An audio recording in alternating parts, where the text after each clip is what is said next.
And so, you know, this is a moment we kind of learn about the choices that we make, but without tearing, you know, our shirts off. We have to live with the results of our choices, and then we can choose again. Congressman, let me, and this goes back to something both you and Randy addressed earlier in a little bit, but talk about the Progressive Caucus and its relationship to the corporate Democrats versus the Tea Party, which I forget exactly how you describe them, but you know, dumb as rocks, and the establishment Republicans. They don't have, it seems, as much trouble as you do with the corporate Democrats. There's got a couple questions in here. Why doesn't the Progressive Caucus like the Tea Party? Everybody is talking about them. The establishment Republicans. I'll tell you something that's happened that is noteworthy. And this is why I'm very careful about criticizing the new Republican members of Congress, because a huge number of them voted with liberal and progressive Democrats to stop the war in Libya. That's a big deal. You got to pay. You have to. I'll tell you what's happening, and this is something you should watch for. Some of the new Republicans are very wary of this interventionism. And that is a huge development when you consider that 50% of our discretionary spending goes for the Pentagon. When you consider $3 trillion for the war in Iraq, $500 billion already for Afghanistan, the war in Libya will go over $1 billion. They're concerned about where this interventionism leads. It's a new development. And you know, I don't think it's new to anybody who's listening to me right now, but I'm letting you know that what I'm about there is trying to find out if there's a way to build some coalitions on some of these key issues. So, because somebody has to try to reach across, and that, you know, that's something that I think is possible to do. And it's not on everything. It's not, you know, these alliances will change on a lot of key issues. But Congressman, isn't that your point? Like, I think I speak for all of us. We all love you with the heat of 1,000 white-hot suns. And there they are. But you know, what you're talking about, the Ron Paul and the Rand Pauls of the world, aren't we all like, yes, out of Iraq, yes, blacks at lunch counters, no. Oh, shit, no. Like, right. You know, you're with them, and then they say just awful. Like, right. You know, how do you? But you have alliance? to find. Listen, it's not. Forget trying to find somebody who agrees with you on everything. Right. I mean, civil rights. You know, yes, right. Well, like, Randy, let me ask you. But you know what? No, I'm not. Randy, look. You don't make a coalition with them on a civil rights issue. You do it on a war and peace That's issue. exactly right. Forget them on civil rights. But they won't be with you. Find where you can build a coalition. If we can build coalitions to try to end these wars and stop the interventionism, that's a big deal. That's huge, because America's, you know, this is the military-industrial complex is a fact of our lives, and it'd be good if we could change that alone. That would be a remarkable change in American history. Why isn't that part of the deficit? Why isn't that part of the deficit talks? Getting out of Iraq and Afghanistan, why isn't that part? Why what?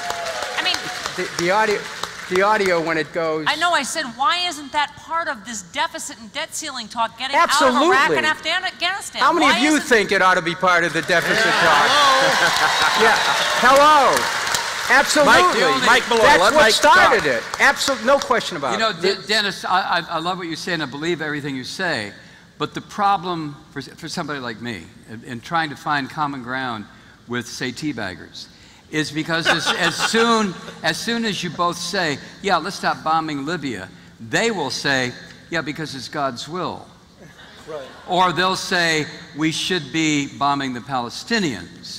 I don't hear that. Well, I do. I work with them. I'm there. I'm on the floor of the House every day. I'm talking to people. Well, I don't hear that. Then try this one on. If that didn't work, I'm sorry. I'll throw that one out. Try this one on. Go ahead. What about our vaunted media trying to educate we the people, or us the people, about coalition building among Democrats? You know, the only reason I think that the teabaggers got where they got was because of publicity. Here was a new kind of virus that had entered the political system, and the media went crazy.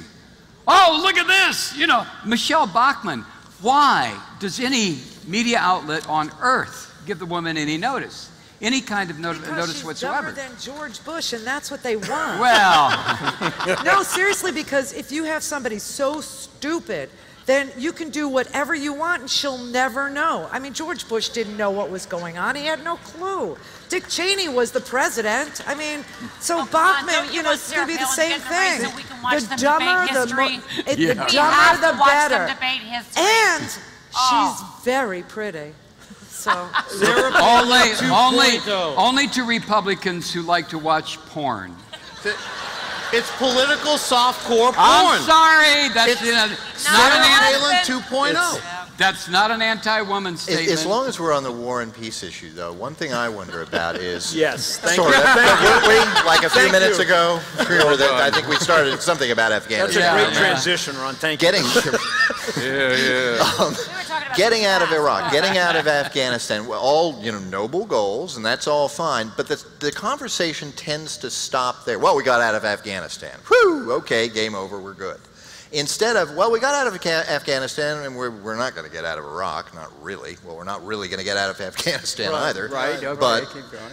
But it's broader than that. It's that we are a military empire now. We have bases in 150 plus countries around the world. We spend almost as much money on our military as the rest of the world combined. We have a policy, a stated policy, of military hegemony around the world. Not only will we prevent our enemies from gaining any kind of military parity in any way with us, we'll prevent our allies from doing that. We want to dominate the world militarily, and the United States was never created as a military empire, and that never works out. Ask the British, ask the Spanish, ask the Dutch. It just doesn't work out. Yeah, I mean, you know, if you think about it, we lost Chalmers Johnson, right? Riley. We lost Howard Zinn. We lost Studs Terkel, all in this same year. Yeah.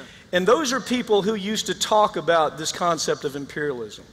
And we you know, it's that word that we kick around there, and we think imperialism is something that takes place with our military overseas. But let me tell you what we're missing right now that I see more and more, because I'm on the other side of those deposition tables where I'm taking the deposition of Merck or Pfizer or whoever it may be. And what I'm seeing is we miss the fact that same imperialism machine that used to be overseas is right here. And here's what I mean. We lost the sight of what a multi-conglomerate is, okay? A multi-conglomerate doesn't live in France. They don't live in Germany. They don't live in Japan. They don't live anywhere, okay? What they've done is they've taken this scheme that we used to use, that Noam Chomsky, well, Zinn used to talk about all the time, where we go to a foreign country and we extract everything we can. We take their natural resources. Right. We take their labor. We diminish them to all they are is they're a tool for us. That's what we think of as imperialism. Well, try this on, ladies and gentlemen. Try the fact on that these multi-conglomerates are here now, and you are the target of imperialism, and you don't even know it. You are the target. What are they doing to you? What are they doing? They're taking your labor, which is the first thing they do in a third world country. Why do they go there? Because labor's cheap. They take your regulations, they make them disappear. Why do we go to a third world country? Because there are no regulations. They take the infrastructure of politics and law and they diminish it to where it's meaningless. Citizens United. We could go on forever. Don't miss the fact as you watch this thing out there that what's really as important is what's happening right here. You are a victim, and you'll continue to be a victim of this concept of imperialism right in your backyard because of the invention of the international multi-conglomerate. It's happening to you. Wait a minute, though. Hold on, if I may, and I'll try to make this as quick as I can. I get what you're saying, but I also see something else, and that is that we don't become victims unless we buy into it. And what's happened is that the militarization of our society through the militarization of our budget has produced a militarization of thought, dichotomous thinking of us versus them, whoever they are. And what that does is it locks us into conflict. And because of 9/11, it's locked us into fear. And so we have to break through the fear, have confidence in an America that can defend itself for sure, but an America that doesn't need to be a global cop, an America that doesn't need to spend more than the rest of the world put together for its defense, an America that doesn't need drones over Yemen, over Bahrain, over Pakistan, over any other place in American cities, any place. We are the ones who have the ability to do it. It's the way that we think. It's not just what the government does. And if we can break through this mindset that's been impressed on us of us versus them, this post 9/11 paradigm of fear, if we can push through that, we then can reclaim our power to be able to create the America that we want. All right. Yeah. Norman. All right.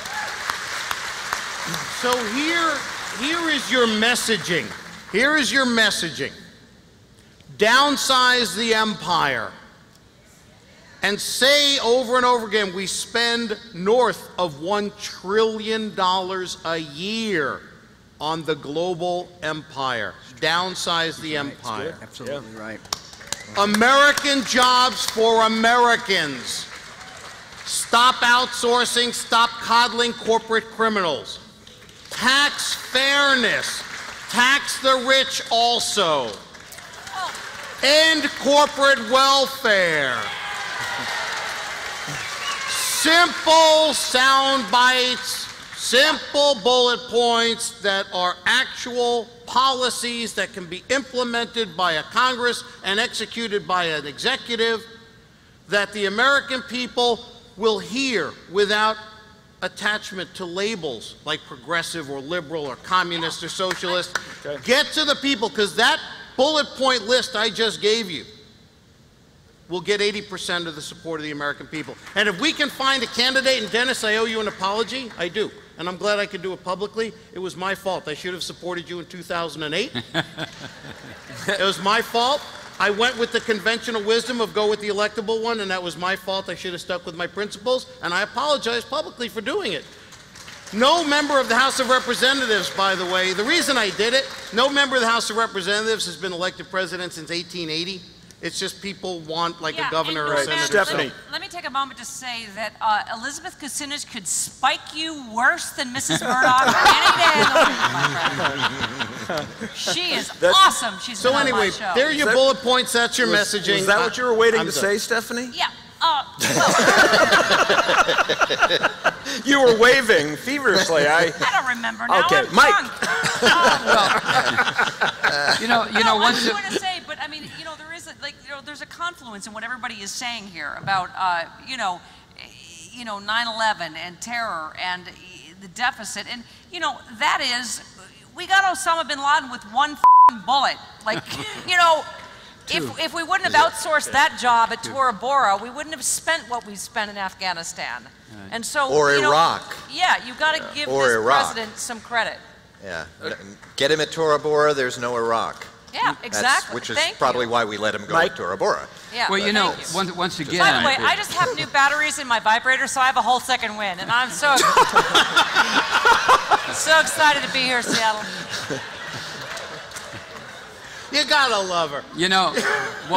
Once again, when I listen to Dennis, I get, he always inspires me to start thinking more positive about where I live and who I am and what I'm involved in here. The fly in the ointment, so to speak, though, Dennis, is the fact of global capitalism. When you talk about we have become the objects of this predatory capitalism, I'm phrasing it that way, you didn't say it exactly that way. But corporatism, this international corporatism, when we become the objects of that, then my question to you would be what are you saying? Are you saying that we should go back to what the framers said and impose tariffs so that when these corporations want to go find workers in Bangladesh or the Mariana Islands, when those products come back, they become more expensive than if they were made here? How do you take global predatory capitalism that is eating this country alive and turn it around? Go ahead, Mike, please. They're celebrating. Is it closing? It's almost closing time. Last call. Right, start the blink. Check, please. Okay. How do you turn it around, Dennis, given the economic system that now has us by the by the short hairs. By the you know what's. Yeah. Got it. Got it. Okay.